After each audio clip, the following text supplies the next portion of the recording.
Lève-toi. Non, non, ne bouge pas, je m'assierai là. Du vin. Voilà mon frère Jacques. Il fait le même travail que moi. Rabbi, au nom de tous ici, je bois à ta santé.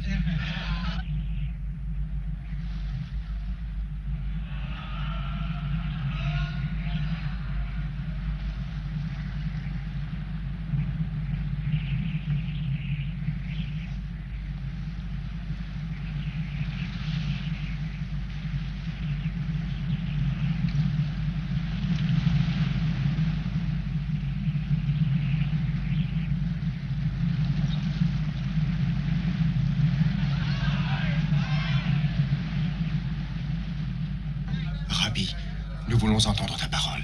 Parle-nous, oui, parle-nous. Non, non, non, non, non, nous allons dîner d'abord. Non, laisse le maître décider.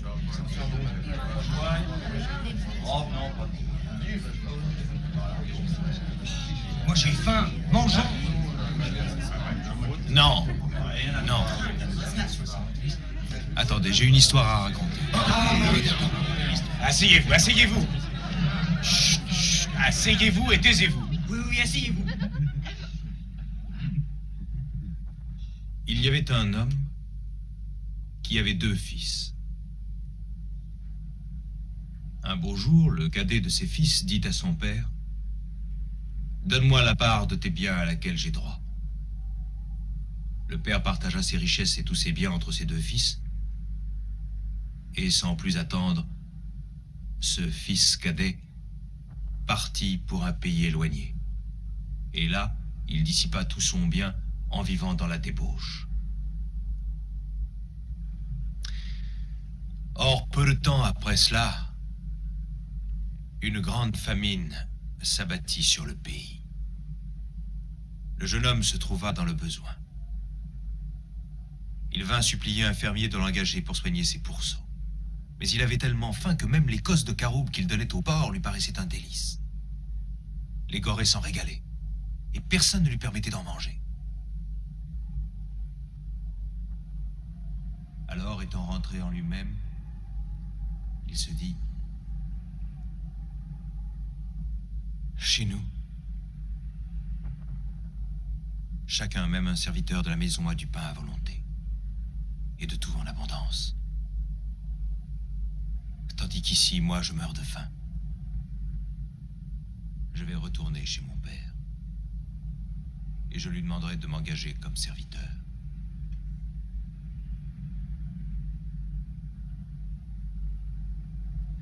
Et aussitôt, il se mit en route. Et comme il était encore à une bonne distance de sa maison, de loin son père le vit qui venait vers lui. Et il fut profondément ému de compassion. Il courut vers son fils, il le serra contre lui et l'embrassa. Le jeune homme dit: « Mon père, j'ai péché contre le ciel et contre toi. Je ne suis plus digne d'être appelé ton fils. » Mais son père fit venir ses serviteurs et il leur dit: « Apportez vite la plus belle robe et l'en revêtez. Mettez-lui un anneau au doigt et des souliers aux pieds. Tuez le veau gras, mangeons et réjouissons-nous. Mon fils que voici était mort, et il est revenu à la vie. »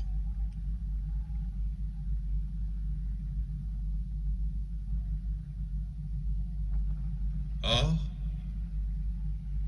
le fils aîné, pendant ce temps, travaillait dans les champs. Lorsqu'il revint et approcha de la maison, il entendit le son de la musique et des danses. Il appela un des serviteurs et lui demanda ce que c'était. Le serviteur le lui dit. Et à cette nouvelle, le fils aîné fut saisi d'une violente colère, et il refusa d'entrer dans la maison. Le père sortit et tenta de lui parler, mais il ne voulut rien entendre. « Quoi? J'ai travaillé pour toi, tout ce temps, toutes ces années, sans avoir transgressé une seule fois tes ordres. Et en tout ce temps, jamais tu ne m'as même offert un chevreau afin que je puisse me réjouir un peu avec mes amis. Et quand mon frère cadet arrive, celui qui a mangé ton bien avec des prostituées, pour lui, tu fais tuer le veau gras. Mon fils, dit le père. Mon fils, essaie de comprendre. Toi, tu es toujours avec moi. Et tout ce que j'ai est à toi. Mais il fallait festoyer et se réjouir. Car ton frère était mort.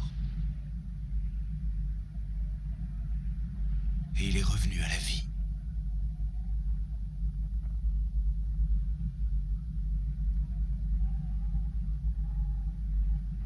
Il était perdu. Et il est retrouvé.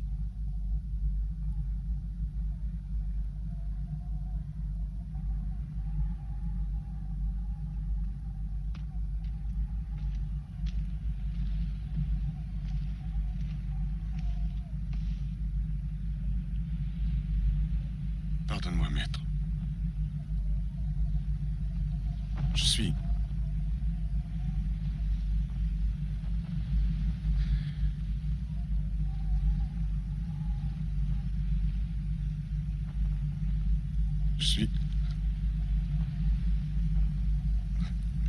Je suis qu'un homme stupide.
Pourquoi t'en prends-tu ainsi à moi? Est-ce seulement parce que j'ai violé la loi sur le mariage? Est-ce pour cela? Je suis prêt à revenir dans la bonne voie. Jean, cela te satisferait-il?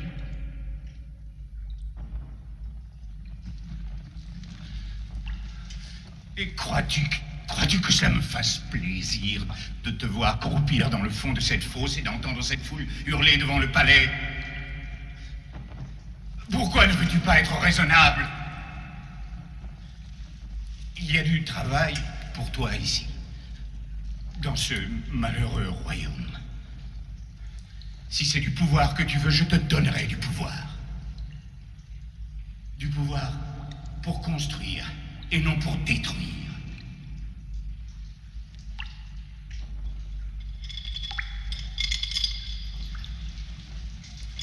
Ma tâche était de préparer la voie pour celui qui doit porter la couronne. Qui est cet homme? Est-ce le prophète venu de Galilée? Est-ce à lui que je dois parler, oui ou non? Je crains rien pour la stabilité de ton trône. Avant que les royaumes changent, il faut que les hommes changent. Ah, tu dis cela, oui. Mais j'ai bien entendu ces fous qui sont dehors. Ce que projettent les chefs et ce que visent leurs partisans bornés, ce n'est pas une seule et même chose. Cette foule d'exaltés a besoin d'un homme fort pour la contenir. Jean, si je t'ouvre les portes de cette geôle, que vas-tu faire une fois que tu seras libre?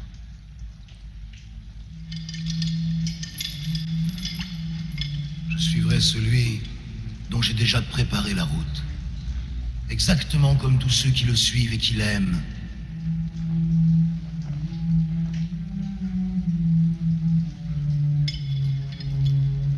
Mais tu ne m'ouvriras jamais ces portes.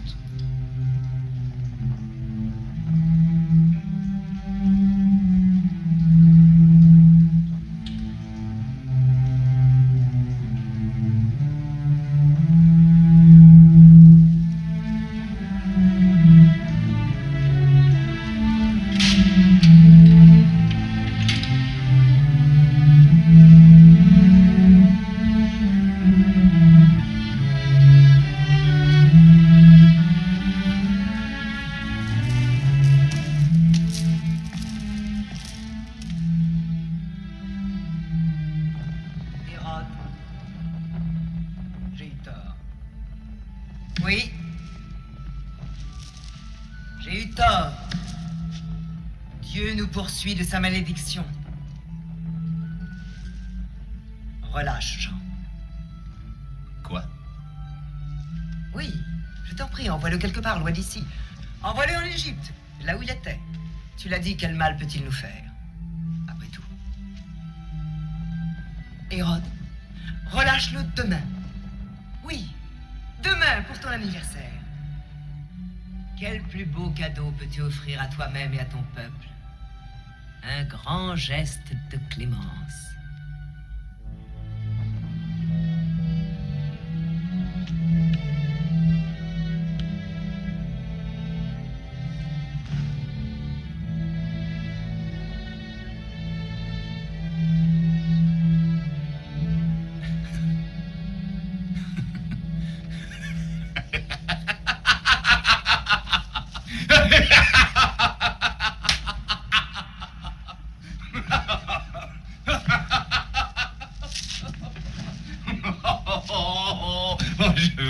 Je vois. Quelle femme étonnante tu es. Comme ton cœur change vite. Une fois qu'il serait libéré et sur la route de l'Égypte, notre Jean pourrait bien être victime d'un déplorable et fatal accident.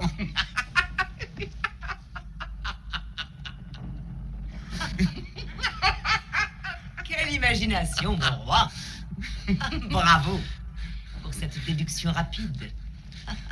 Imagination. Tu sais que je devine toutes tes pensées. N'oublie pas que je sais lire les tiennes, moi aussi, ô monseigneur. Hérode, je me demande quel cadeau tu désires pour ton anniversaire. Eh bien, que crois-tu qui me ferait le plus plaisir?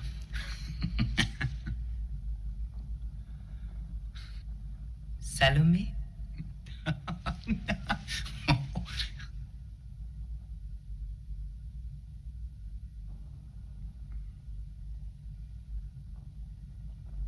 Tu vois, je sais lire tes pensées.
Capharnaüm!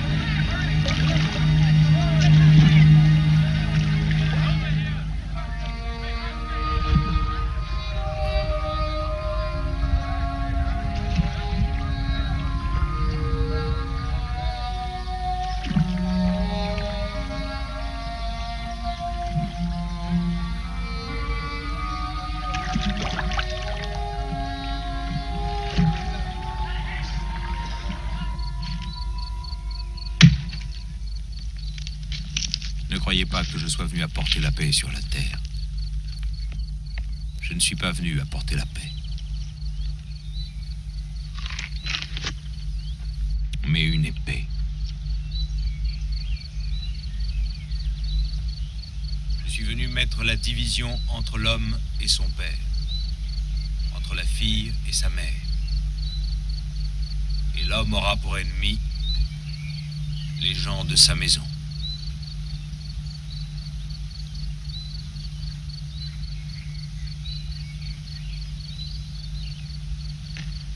Vous pouvez dire, nous avons tout quitté et nous t'avons suivi. Je vous le dis en vérité, quiconque aura quitté sa maison, son père, sa mère, sa femme, ses enfants, ses terres, à cause de mon nom, recevra le centuple de ce qu'il a abandonné sur la terre et héritera la vie éternelle.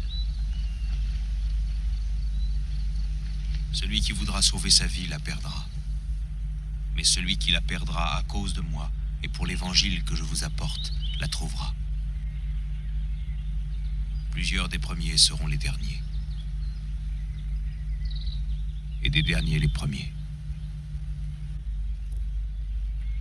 Ne vous amassez pas des trésors sur la terre, où la teigne et la rouille détruisent, et où les voleurs percent et dérobent. Mais amassez-vous des trésors dans le ciel, car là où est ton trésor, là aussi sera ton cœur. Je me nomme Gérus. Je suis un des doyens de la synagogue là-bas.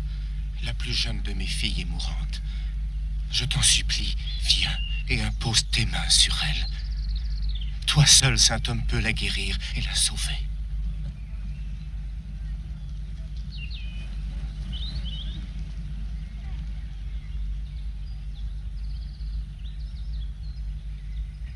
Conduis-moi près d'elle.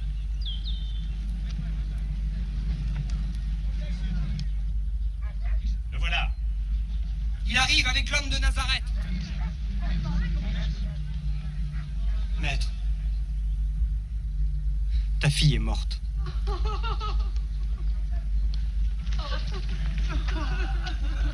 Elle est morte, pauvre enfant. Ne pleure pas. L'enfant n'est pas morte. Elle dort seulement. Mais qui es-tu pour oser parler comme tu le fais là? Nous l'avons vu s'en aller, toi pas. Paix, Thomas, paix.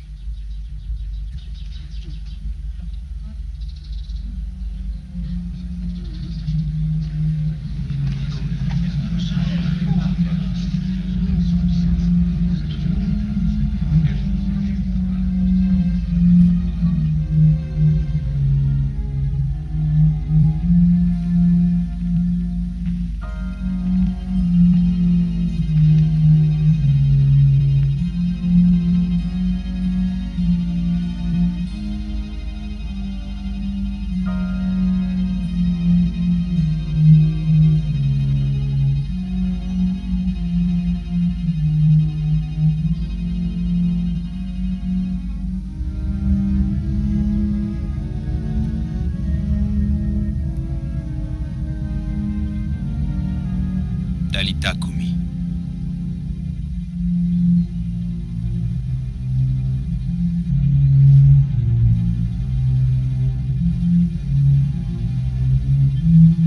Jeune fille, lève-toi, je te le dis.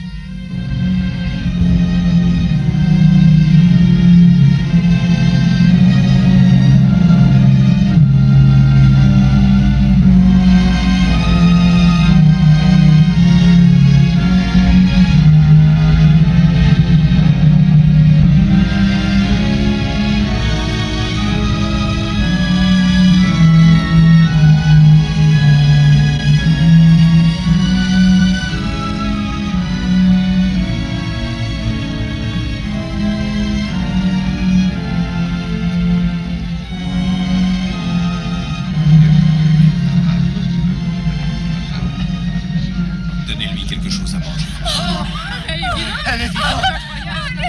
Elle est vivante. Elle est vivante. Elle est vivante.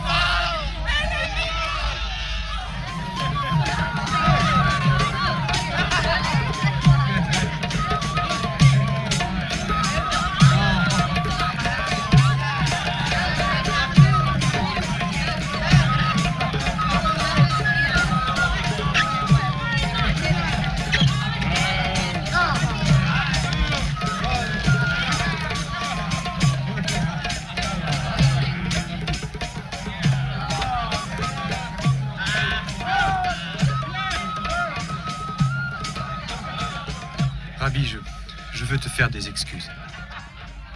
J'ignorais qui tu étais. Je croyais qu'elle était morte et... Oui, en fait, elle était morte. Je l'ai vue de mes propres yeux. Est-ce que tu ne peux rien croire sans voir, Thomas? Si, parfois je crois. Si, parfois j'ai l'impression que je sais en quoi je crois et puis brusquement, mon esprit s'obscurcit et je ne suis plus sûr de rien. Pour douter à ce point, il faut que tu aies besoin de certitude. C'est ce que je veux. Alors suis-moi.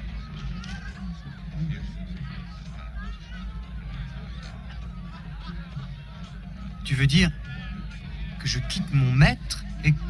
Oui. Jairus, veux-tu me donner ton serviteur pour qu'il soit un de mes disciples? Mais, bien sûr, avec joie, maître. Je m'en réjouis pour lui.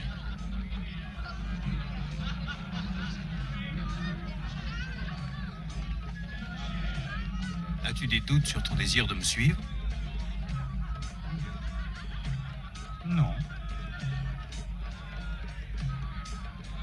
Je ne crois pas. Je ne crois pas que j'en ai, Rabbi.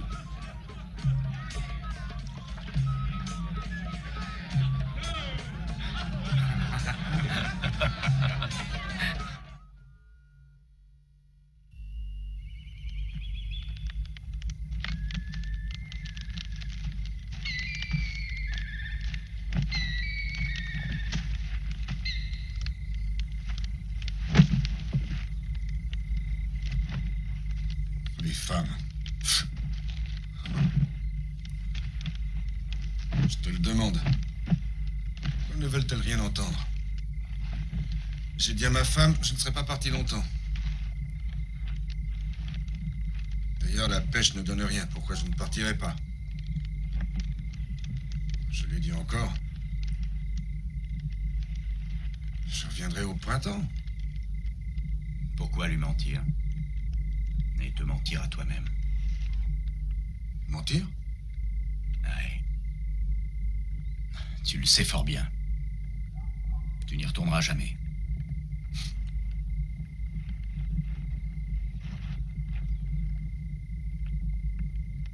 J'y retournerai. Non, jamais. Jamais. Tu n'iras plus à la pêche. Tu ne t'enivreras plus jamais.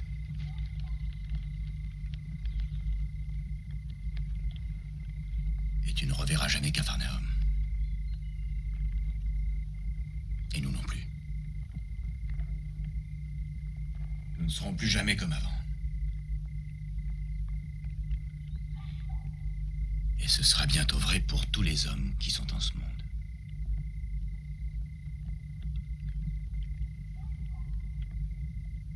Et nous savons pourquoi, Simon.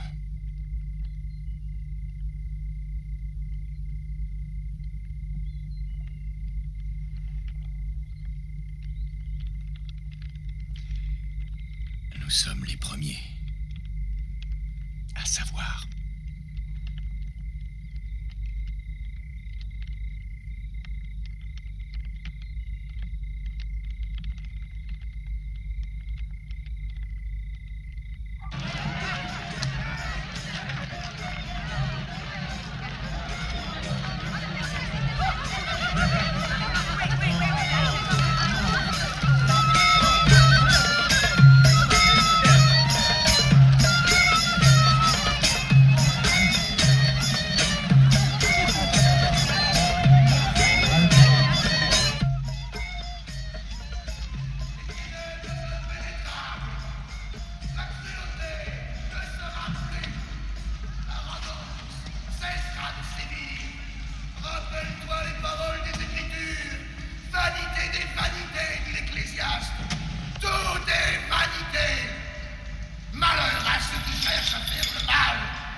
mal.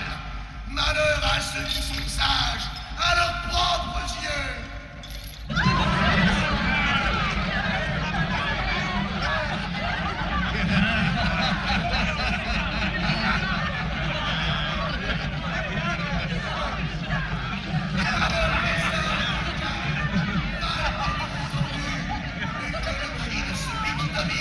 Parmi les stupides.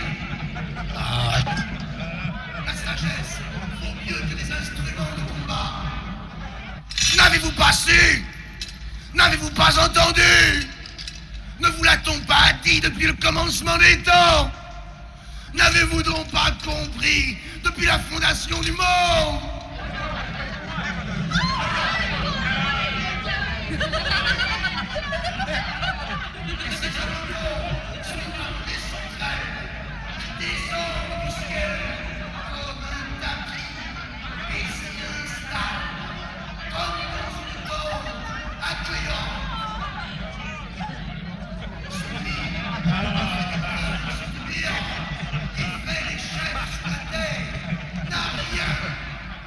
Musique! Musique! Musique!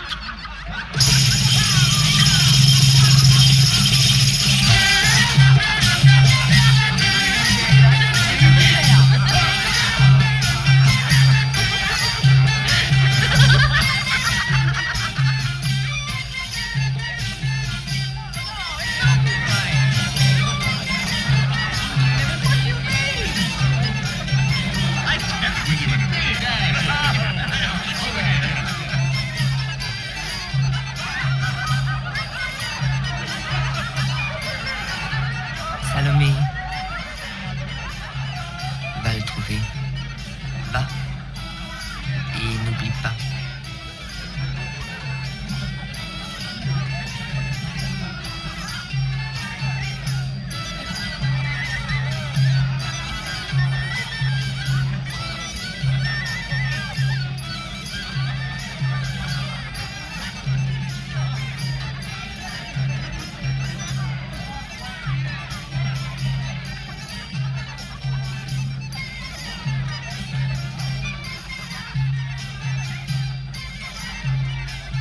Danse. Salomé. Danse.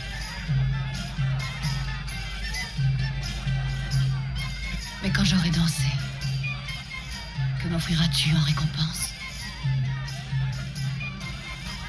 Tout ce que tu voudras, tu l'auras, Salomé. Je te donnerai n'importe quoi. Je suis même prêt à t'offrir la moitié du royaume.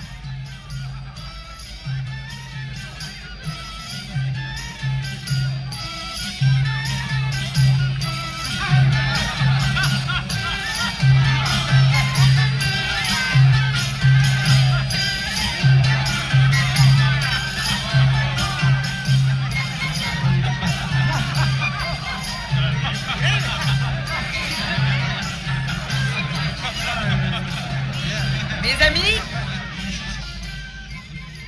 la princesse danse pour vous.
Tu as dit tout ce que je veux.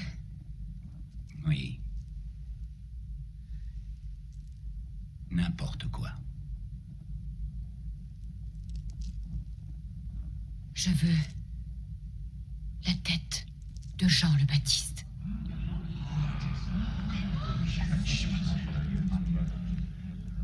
Oh. Non. Tu as promis. Oh non. Oui, tu m'as promis. Tu m'as promis à l'instant. Tu as donné ta parole. Tu as promis devant tes invités. Est-ce que tu veux qu'il soit dit qu'Hérode ne tient pas ses promesses?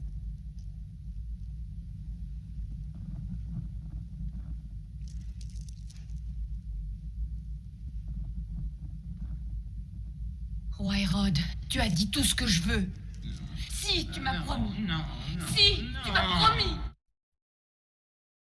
Voici venir un roi qui gouvernera dans la droiture. Un temps où les princes gouverneront dans la justice. Alors les yeux de ceux qui ne peuvent pas voir ne seront pas fermés. Et ils ouvrent dans le secret et ils disent qui donc nous voit, qui donc nous connaît.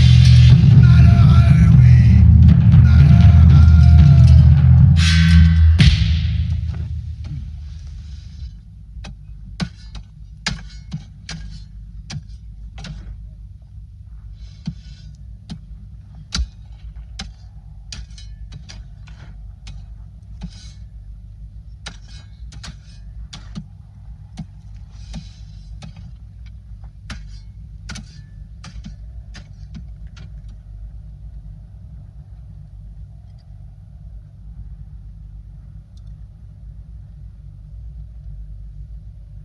La tête, tranchée comme un simple lapin, et offerte comme présent à la fille d'Hérodias. C'est seulement en le tuant qu'Antipas pouvait espérer faire taire sa voix. Mais moi, j'entends encore le Baptiste. Nous devons venger sa mort. La vengeance? Mauvaise politique, mon ami. Suppose qu'on tue Hérode. Qui va prendre sa place? Je le sais, hélas. Un autre serviteur de Tibère. Un immonde procurateur, comme Ponce Pilate. Que devons-nous faire alors? Nous soumettre? Ou bien devenir des soldats de Rome, comme les Syriens ou les Grecs? Non. Les Romains doivent savoir qu'ils nous pourront annexer aisément la Galilée.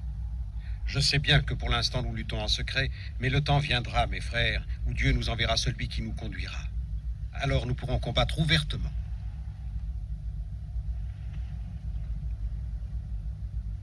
Tu veux dire un vrai combat?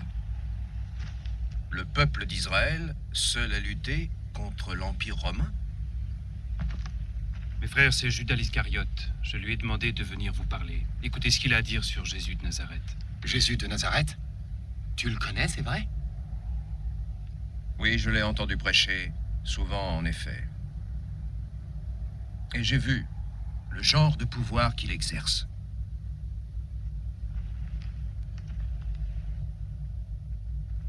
Est-ce l'homme en qui nous devons placer nos espoirs? Pourquoi me poses-tu cette question? Jean y a répondu déjà. Rappelle-toi les paroles du Baptiste. Je porte témoignage que celui-ci est bien l'homme. Dites à tous mes amis et disciples de le suivre et de proclamer en son nom le royaume des cieux. Nous savons cela, nous le savons. Mais est-ce bien lui, le prêtre et roi, qui doit guider notre peuple, Israël? Est-ce bien lui le Messie, promis par l'Éternel notre Dieu? Je pense sincèrement que si un jour le peuple d'Israël trouve enfin un Messie, oh oui, ce sera sûrement lui. Mais non, je vous en prie, laissez-le d'abord remplir sa mission. C'est ce que je vous conseille. J'ai l'intention de le suivre. Et j'espère, s'il veut m'accepter, de devenir bientôt un disciple. Très bien, Judas. Tu nous tiendras au courant, hein?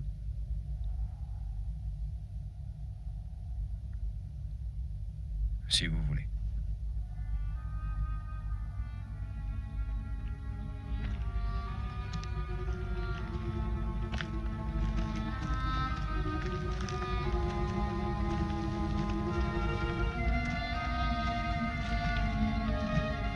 La paix soit avec toi, Jean. Bien que ton sang réclame la vengeance, puisse ton âme trouver le repos dans la gloire du Seigneur. Que la paix soit avec toi, Jean. Repose en paix, Jean. Paix éternelle à ton âme. Puisse ton âme trouver la paix éternelle. Dieu te bénisse, Jean. Je ne t'oublierai jamais, Jean.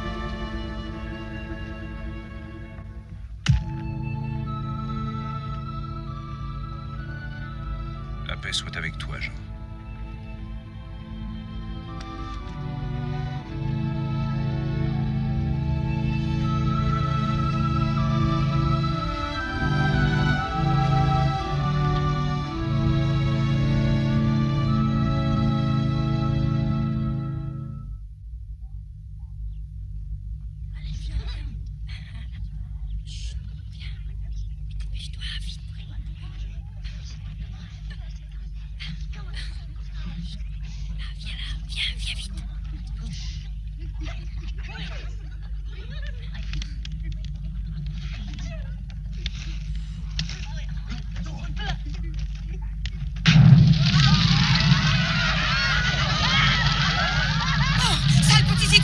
Allez-vous-en, fichez-moi le camp! Allez voir chez vous si j'y suis! Vous êtes fous, non? Oh, petit scélérat! Vous voulez brûler ma maison et me brûler vive? Allez-vous-en! Est-ce que je peux venir chez toi un moment?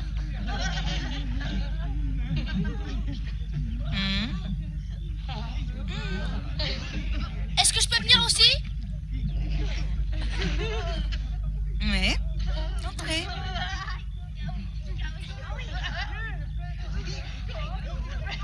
Oui, viens. Nous allons bavarder tous les deux. Sale petit coquin! Fichez-moi le camp! Fichez le camp, petit cochon! Filez! Sale vermine! Et ne vous approchez plus de chez moi! Sinon, je vous tue! Eh bien, qu'est-ce qu'il y a? Que se passe-t-il encore? Demande à ces petits cochons, à ces chers petits trésors à leur père! Allez, rentrez, vous autres. On n'a plus de tranquillité par ici depuis que tu es venu. Bruit et corruption. La malédiction de Dieu est sur toi.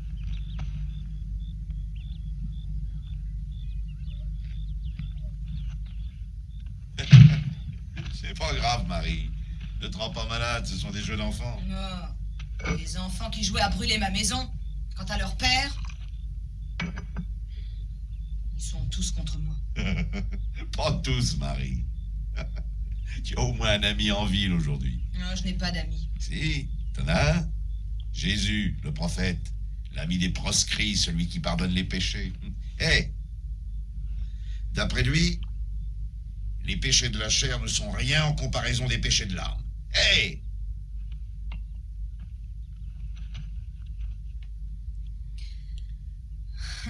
Un homme peut pardonner les fautes d'un homme, d'accord. Mais d'une femme, ça... Ça, c'est une autre histoire. C'est vrai pour la plupart, mais pas pour lui.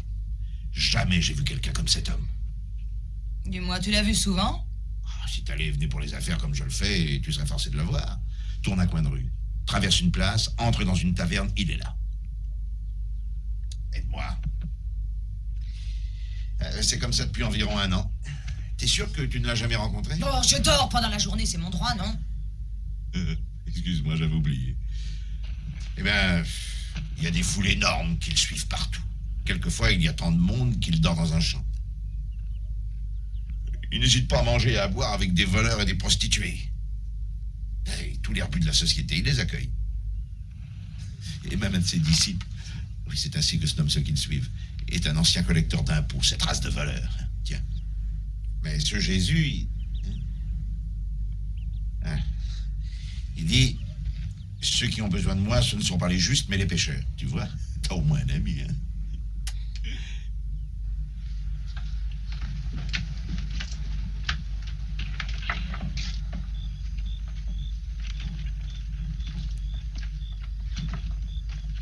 la semaine prochaine? Oh.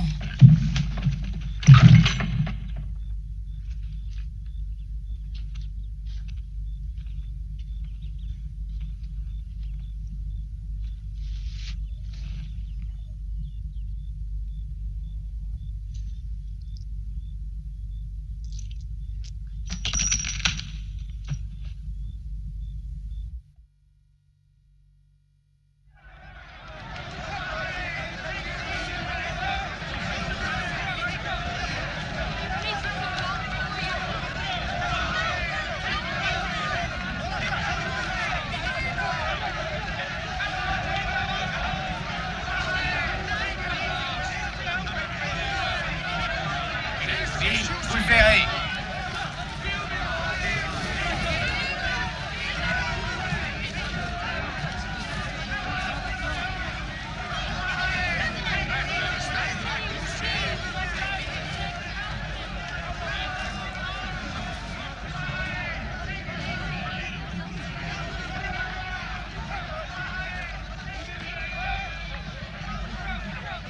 Regarde. Voilà Joseph d'Arimathie, l'un des pharisiens les plus importants de Jérusalem. Qui de vous, par ses inquiétudes, peut ajouter une coudée à la durée de sa vie? C'est pourquoi je vous dis, ne vous inquiétez pas pour votre vie de ce que vous mangerez et boirez, ni pour votre corps, de quoi vous serez vêtus. Le corps n'est-il pas plus que le vêtement? Regardez les oiseaux du ciel. Ils ne sèment ni ne moissonnent, et ils n'amassent rien dans des greniers. Et votre Père céleste les nourrit. Ne vous nourrira-t-il pas à plus forte raison? Ne valez-vous pas beaucoup plus qu'eux? Considérez comment croissent les lys des champs. Ils ne travaillent jamais. Ils ne filent pas non plus. Et cependant, même le roi Salomon, dans toute sa gloire, n'a pas été vêtu comme l'un de ces lys. Alors, si Dieu revêt ainsi l'herbe des champs, qui existe aujourd'hui et qui demain sera jetée au four, ne vous vêtira-t-il pas à plus forte raison? Vous, gens de peu de foi?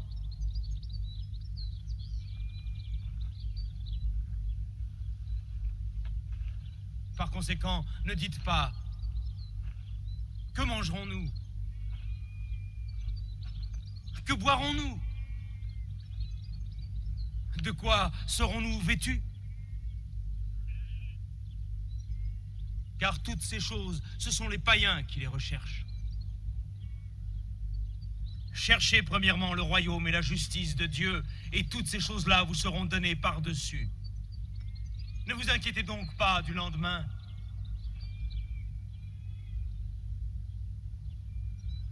Parce que le lendemain aura soin de lui-même.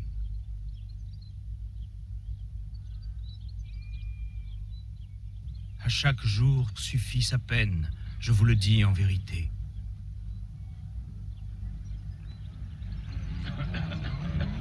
Cet homme est extraordinaire. Mais je trouve que c'est allé un peu loin. Quoi qu'il en soit, notre religion n'est pas opposée à un dur et honnête labeur. Une bonne partie de ce qu'il avance a été dit par les prophètes, mais pas ainsi. Je suis d'accord avec toi. Mais nous ne pouvons pas en être sûrs avant d'avoir parlé avec lui, face à face. Pourquoi ne l'inviterions-nous pas à notre table? Accepterait-il? Je suis certain. Je suppose qu'un homme comme celui-là doit souhaiter discuter de ses idées avec des gens qui ont l'esprit ouvert.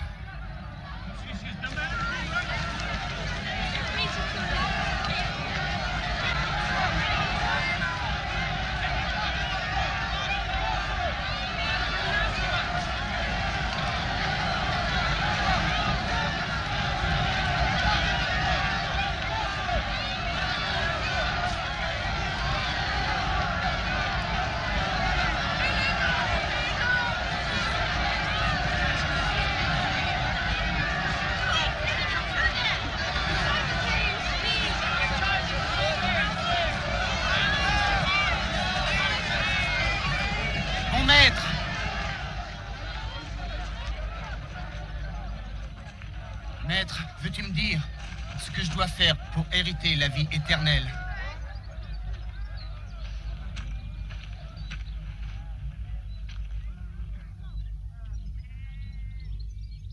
Rentre et vends tout ce que tu possèdes. Et donne l'argent aux pauvres.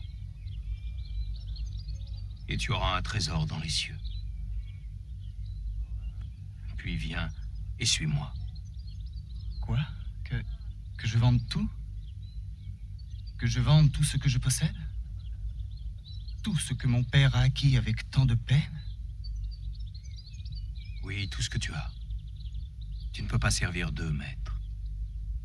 Dieu et maman.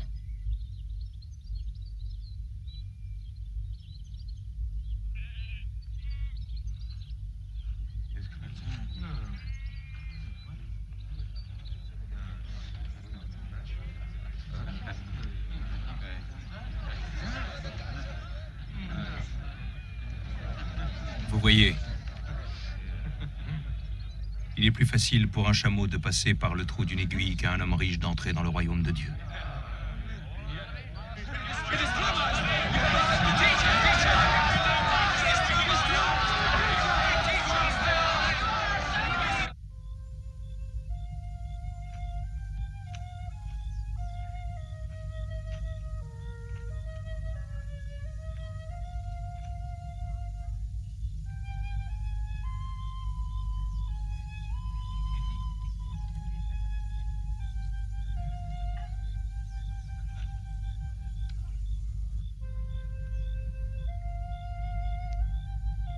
Maître. Maître, puis-je te parler?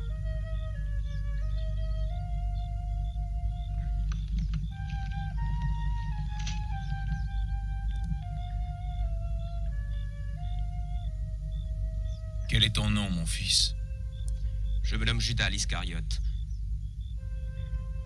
Je suis un lettré, et l'État a fait appel à moi pour lire et écrire en hébreu, grec et latin. Je traduis des documents. Dans notre pays, on parle de nombreuses langues.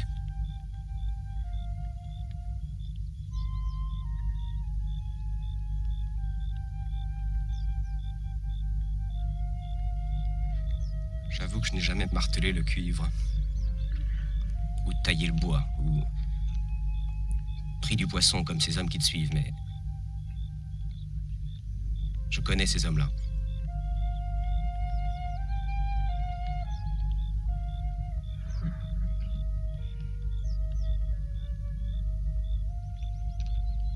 Mon père est un entrepreneur prospère et il a dit « Mon fils ne doit jamais avoir de cale sur les mains ou de poussière de briques dans les cheveux. Mon argent doit servir à faire de lui un homme instruit. » Voici donc un lettré qui voudrait te servir.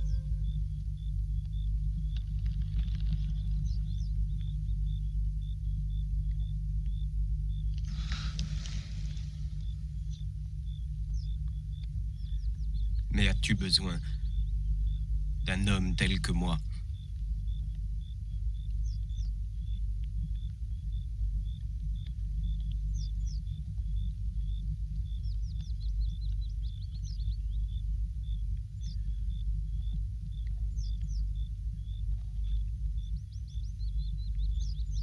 On reconnaît un arbre à ses fruits. Oui. Reste avec nous.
Nazareth a rendu la lumière à un aveugle, lui, Jésus de Nazareth.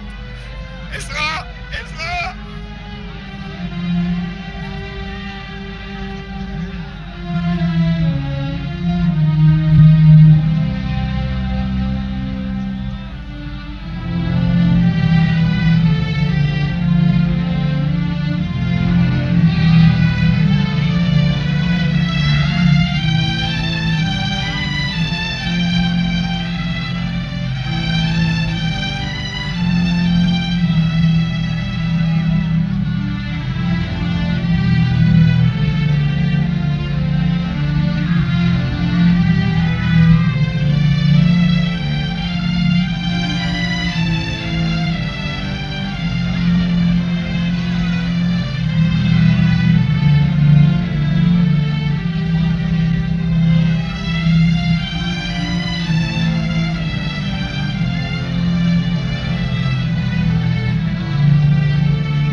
Maître,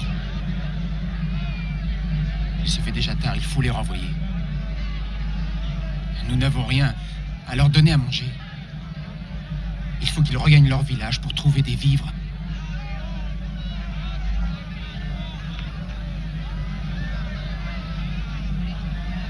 Il est inutile de les renvoyer. Donnez-leur vous-même à manger. Mais comment? Ils sont des centaines, peut-être même des milliers. Comment nourririons-nous tant de monde? Reste-t-il quelque nourriture? Voici tout ce que nous avons. 5 pains d'orge et 2 poissons.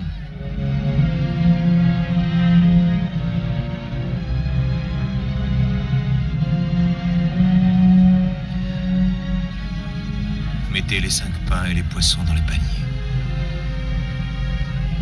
Et donnez-les au peuple.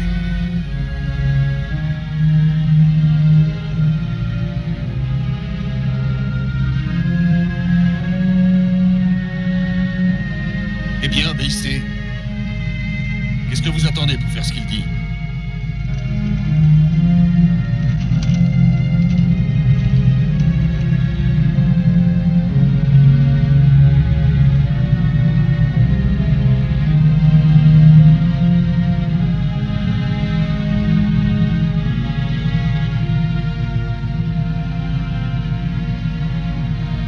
Je suis désolé, il n'y a qu'un poisson, c'est tout ce que nous avons. Pourquoi parles-tu d'un seul poisson? Le panier est plein.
Amos, c'est Dieu qui agit à travers Jésus de Nazareth.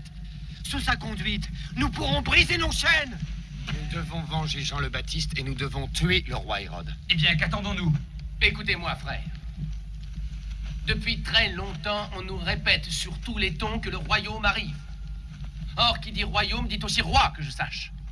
Le temps est enfin venu pour le peuple et toutes les tribus d'Israël de suivre Jésus de Nazareth. Avec lui pour nous garder, nous pourrons enrôler une armée et marcher sur Jérusalem. Oui, génial. Et pour la Pâque juive, proclamer le début du royaume des cieux sur la terre. Parfaitement. Assez! Vous êtes fous. Maintenant, le temps est venu de raisonner sainement et non de vous laisser aller à des rêves insensés. Toi, tu veux tuer Hérode et toi, tu veux marcher sur Jérusalem. Rien que pour avoir dit ça, vous risquez votre existence. Et un jour viendra où cela sera. Amos, nous vivons des temps de ténèbres. Et tous, vous savez ce que nous devons endurer ensemble. Mais j'aimerais mieux mourir que voir Jésus manipulé par des fous tels que vous. Ces paroles portent bien plus loin que tous vos vains discours. Pensez à ses ennemis. Qui va venir à bout de ses ennemis? Qui va pouvoir les désarmer? Votre folie? Ou sa mission? Judas, il faut que tu nous mènes à lui. Il faut que nous lui parlions. Jean le Baptiste avait raison. Les hommes doivent changer si l'on veut que les royaumes changent. Ne te mets pas sur notre chemin, Judas. C'est le conseil que je te donne. Frère, Judas ne nous arrêtera pas. Certaines de ses idées me plaisent assez. Hérode doit payer. Il doit mourir en tous les cas. Il doit payer de sa vie la mort du Baptiste. Mais je suis d'accord avec Judas. Jésus de Nazareth ne doit pas être mêlé à cette affaire pour l'instant du moins. Il est plus prudent, je crois, de ne pas parler de lui maintenant. Nous attendrons la Pâque à Jérusalem. C'est là que tu nous amèneras l'homme de Nazareth, Judas. Nous avons des frères parmi les gardes du temple. Ils arrêteront alors les Sadducéens et ils seront les obligés à déclarer Jésus, roi des Juifs. Nous sommes tous d'accord? Oui. Oui. Oui. Oui. Oui. Non, Amos. Non, je ne suis pas d'accord. J'ai écouté tout ce que vous disiez. Et je vois qu'aucun d'entre vous n'a compris ce que Jésus de Nazareth représente. Ce que sa présence sur terre signifie. Frère, je suis comme vous, un de ceux qui pensent et croient que le peuple d'Israël va se dresser en masse au nom du Messie et briser ses chaînes. Mais je suis sûr maintenant que Jésus de Nazareth représente bien plus que cela. Je crois qu'à travers Jésus, Israël va renaître. Non par la force, mais par un changement intérieur. Simon, tu ne peux pas abandonner la cause. Nous avons lutté pour elle toute notre vie. Simon, choisis. J'ai choisi de prier pour vous. Et de suivre Jésus de Nazareth. S'il veut bien m'accepter.